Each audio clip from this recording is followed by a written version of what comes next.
صلیبی جد میں ایک فرنگی خاص طور پر قابل ذکر ہے۔ مسلمانوں کی سلطنتوں کے ٹکڑے ہڑپ کرتے چلے جا رہے تھے اور بعض مسلم حکمران شاہ فلنیک کو سالار ٹیکس یا جزیہ ادا کر رہے تھے، جس کی حیثیت عمدہ ٹیکس کی سی تھی۔ صلیبی اپنی جنگی قوت کے رعب سے اور چھوٹے موٹے حملوں سے حکمرانوں کو ڈراتے رہتے، کچھ علاقوں پر قبضہ کر لیتے، تاوان اور ٹیکس وصول کرتے تھے۔ ان کا مقصد یہ تھا کہ آہستہ آہستہ دنیا اسلام کو ہڑپ کر لیا جائے۔ مسلمان حکمراں اپنی رعایا کا خون چوس کر ٹیکس دیتے رہتے تھے۔ ان کا مقصد یہ تھا کہ انہیں عیش و عشرت میں پریشان نہ کیا جائے۔ فرقہ پرستی کے بیج بھی بو دیے گئے تھے۔ ان میں سب سے زیادہ خطرناک فرقہ حسن بن صبا کا تھا، جو صلاح الدین ایوبی کی جوانی سے ایک صدی پہلے معرض وجود میں آیا تھا۔ یہ مفاد پرستوں کا فرقہ تھا، بے حد خطرناک اور پر اسرار۔ یہ لوگ اپنے آپ کو فدائی کہلاتے تھے، جو بعد میں حشیشین کے نام سے مشہور ہوئے، کیونکہ وہ حشیش نام کی ایک نشہ آور شے سے دوسروں کو اپنے جال میں پھانستے تھے۔ صلاح الدین ایوبی نے مدرسہ نظام الملک میں تعلیم حاصل کی۔ یاد رہے کہ نظام الملک دنیا اسلام کی ایک سلطنت کے وزیر تھے۔ یہ مدرسہ انہوں نے قائم کیا تھا، جس میں اسلامی تعلیمات دی جاتی تھیں اور بچوں کو اسلامی نظریات اور تاریخ سے بہراور کیا جاتا تھا۔ ایک مورخ ابن الاطہر کے مطابق نظام الملک حسن بن صبا کے فدائیوں کا پہلا شکار ہوئے تھے، کیونکہ وہ رومیوں کی توسیع پسندی کی راہ میں چٹان بنے ہوئے تھے۔ رومیوں نے 1091 میں انہیں فدائیوں کے ہاتھوں قتل کرایا تھا۔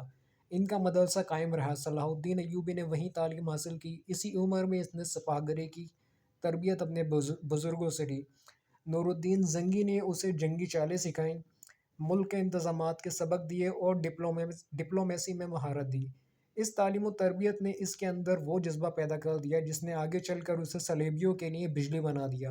اوائل جوانی میں ہی اس نے وہ ذہانت اور اہلیت حاصل کر لی جو ایک سالار اعظم کے لیے ضروری ہوتی ہے۔ صلاح الدین ایوبی نے فن حرب و ضرب میں جاسوسی، انٹیلی جنس، کمانڈر اور گوریلا آپریشن کو خصوصی اہمیت دی۔ اس نے دیکھ لیا تھا کہ صلیبی جاسوسوں کے میدان میں آگے نکل گئے ہیں اور وہ مسلمانوں کے نظریات پر نہایت کارگر حملے کر رہے ہیں۔ صلاح الدین ایوبی نظریات کے محاذ پر لڑنا چاہتا تھا، جس میں تلوار استعمال نہیں ہوتی۔ اس کہانی میں آگے چل کر آپ دیکھیں گے کہ اس کی تلوار کا وار تو گہرا ہوتا ہی تھا، اس کی محبت کا وار اس سے زیادہ مار کرتا تھا۔ اس کے لیے تحمل اور بردباری کی ضرورت ہوتی ہے، جو اس نے اپنے اوائل عمر میں ہی اپنے آپ میں پیدا کر لی تھی۔ اسے جب مصر کا وائس رائے اور کمانڈر ان چیف بنا کر مصر بھیجا گیا تو ان سینئر افسروں نے ہنگامہ برپا کر دیا جو اس عہدے کی آس لگائے بیٹھے تھے۔ ان کی نگاہ میں صلاح الدین ایوبی ابھی طفل مکتب تھا، مگر اس طفل مکتب نے جب ان کا سامنا کیا، ان کی باتیں سنی تو ان کا احتجاج سرد پڑ گیا۔ مورخین لین پول کے مطابق صلاح الدین ایوبی ڈسپلن کا بڑا ہی سخت ثابت ہوا۔ اس نے تفریحی اور عیاشی اور آرام کو اپنے اوپر اپنی فوج کے لیے حرام قرار دے دیا۔ اس نے اپنے دماغی اور جسمانی قوتوں کو صرف اس مقصد پر مرکوز کر دیا کہ سلطنت اسلامیہ کو مستحکم کرنا ہے اور صلیبیوں کو اس سرزمین سے نکالنا ہے۔ فلسطین پر وہ ہر قیمت پر قبضہ کرنا چاہتا تھا۔ اس نے یہی اپنا مقصد فوج کو دیے۔ مصر کا وائسرائے بن کر اس نے کہا کہ خدا نے مجھے مصر کی سرزمین دی ہے، اس کی ذات باری مجھے فلسطین بھی ضرور عطا کرے گی۔ مگر مصر پہنچ کر اس پر یہ انکشاف ہوا کہ اس کے مقابلہ صرف صلیبیوں سے ہی نہیں بلکہ اپنے مسلمان بھائیوں سے بھی ہے۔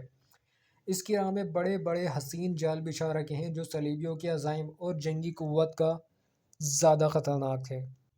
مصر میں صلاح الدین ایوبی کا استعمال جن زمانے